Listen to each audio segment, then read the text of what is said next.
Shalom. Je voulais juste faire cet audio pour parler d'Apocalypse 10.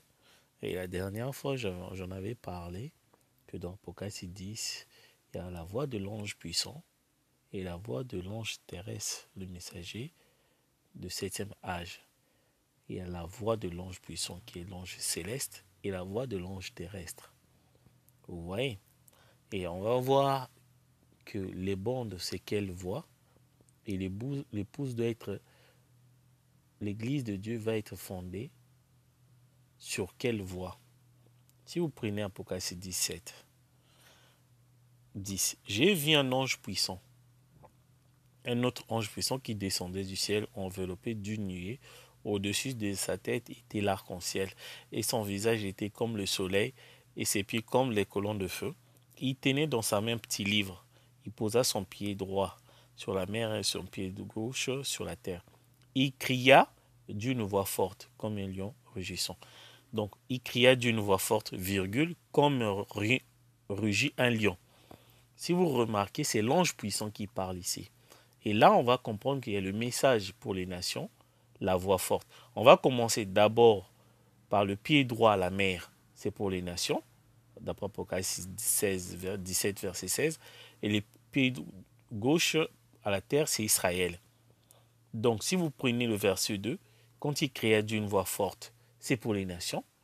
La même personne, et comme il rugit un lion, c'est pour Israël. Quand il est le lion de la tribu de Juda pour Israël. Donc il a fini avec les nations. Là, il y a les tonnerres. Vous voyez, c'est l'ange puissant qui cria d'une voix forte. Maintenant, si vous prenez Apocalypse 10, 7, mais quant au jour de la voix du septième ange. Or, si nous prenons Apocalypse 10, 3, il y a une voix forte qui donnait les tonnerres. Ça, c'est pour l'ange puissant. Apocalypse 17, il y a aussi une voix du septième ange. Ça, c'est pour les nations. Quand il sonnera la trompette, ça, c'est pour Israël. Pour vous dire que non, sur la terre, il y a deux prophètes. Au ciel, il n'y a qu'un seul prophète, messager qui vient en même temps pour les Juifs, pour les nations, en posant un pied sur la mer avec une voix forte, et il vient pour les Juifs en posant un pied gauche sur la terre comme un lion rugissant. Maintenant, quand il vient sur la terre, il y a deux messagers sur la terre. Côté nation, c'est Élie de Malachie 4, et côté Israël, c'est l'ange de la trompette. Or, Apocalypse 17 concerne que le septième messager des nations, Élie de Malachie 4. La voix d'Élie de Malachie 4, qui révèle le mystère. Or, la voix de l'ange puissant, il y a des tonnerres. Vous voyez? Donc, nous avons le septième messager, c'est ça l'épouse. C'est quoi le type? Le type, si nous repartons dans la Bible, il y avait Jésus, la colonne de feu. Il avait un message. Vous voyez, celui qui ne mange pas ma chair, ne boit pas mon sang, n'a pas la vie éternelle. Ok. Mais l'Église doit être fondée sur quoi? Les paroles de Jésus? Pas du tout, pas les paroles de Christ. L'Église ne doit pas être fondée dans Apocalypse 10 par les paroles de Christ qui criait d'une voix forte. L'Église doit être fondée par les paroles de Pierre. La révélation qui sort de la bouche de Pierre. Or, la révélation qui sort de la bouche de Pierre, c'est Apocalypse 17. Pierre est du type de l'épouse, la révélation. Donc, au temps de la fin, nous avons les bandes et les brochures, qui est la voix de l'ange puissant, le septième messager céleste. La voix de l'ange puissant William Marion Branham, c'est là où il y a des tonnerres. Mais l'Église, vous ne pouvez pas fonder l'Église par cette voie-là. L'Église doit être fondée par la voix du septième ange terrestre, l'épouse qui a avalé le livre, en prophétisant de nouveau, en donnant le mystère de Dieu, cette révélation-là, c'est ça auquel l'Église devait être fondée. Comme au temps de Jésus, la révélation n'est pas fondée sur les paroles de Jésus, mais sur la révélation qui sort de la bouche de Pierre. Or, Pierre est le type de l'épouse et Jésus est le type de l'ange céleste, puisqu'en lui, il y avait la colonne de feu qui parlait. Donc, au temps de la fin, raison pour laquelle moi, je ne crois pas à une église des nations, je précise bien, qui se base, qui se fonde sur les bandes de brochures. Or, chez les nations, c'est la révélation du mystère de Dieu. Et c'est hors les dénominations. Donc parce que l'épouse qui est l'île de Malachie 4 doit venir du désert.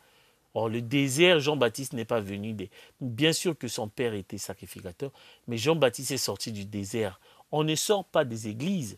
L'épouse ne va pas sortir des églises. L'épouse va venir du désert, de l'éternité. Donc sa révélation ne vient pas des séminaires. C'est directement entre Dieu et eux, en écoutant les bandes, parce que le consolateur doit d'abord entendre des choses avant de lui annoncer des choses à venir, a dit Jésus dans Jean 16, versets 13 et 14. Donc, au temps de la fin, la voix du septième ange, ce n'est pas la voix de William Marion Branham. La voix de William Marion Branham, c'est la voix de l'ange puissant qui créait d'une voix forte, ça c'est pour les nations, comme un lion rugissant pour Israël, le lion de la tribu de Juda. Les messages que nous allons là, que nous écoutons, ça s'adresse en même temps aux Juifs et aux nations. Il est l'ange puissant. Mais l'épouse des nations doit avaler le livre. Il doit répéter, prophétiser de nouveau. Et l'église, l'épouse doit être fondée sur la prophétie qui sort de la bouche de l'épouse. Or, il y a de côté nation, il y a aussi le fils de David. C'est lui le lion de la tribu de Juda. Il va prendre les bandes et les brochures. Lui, par contre, il va répéter littéralement, parce que le juif est fondamentaliste. Donc, si vous voulez faire une église de brochures, suivez Joseph Marion Branham. Des bandes, suivez Joseph Marion Branham. Or, l'épouse y est venue pour expliquer ce qui est dans les bandes et les brochures. C'est avec ça que l'épouse, l'église devait être fondée.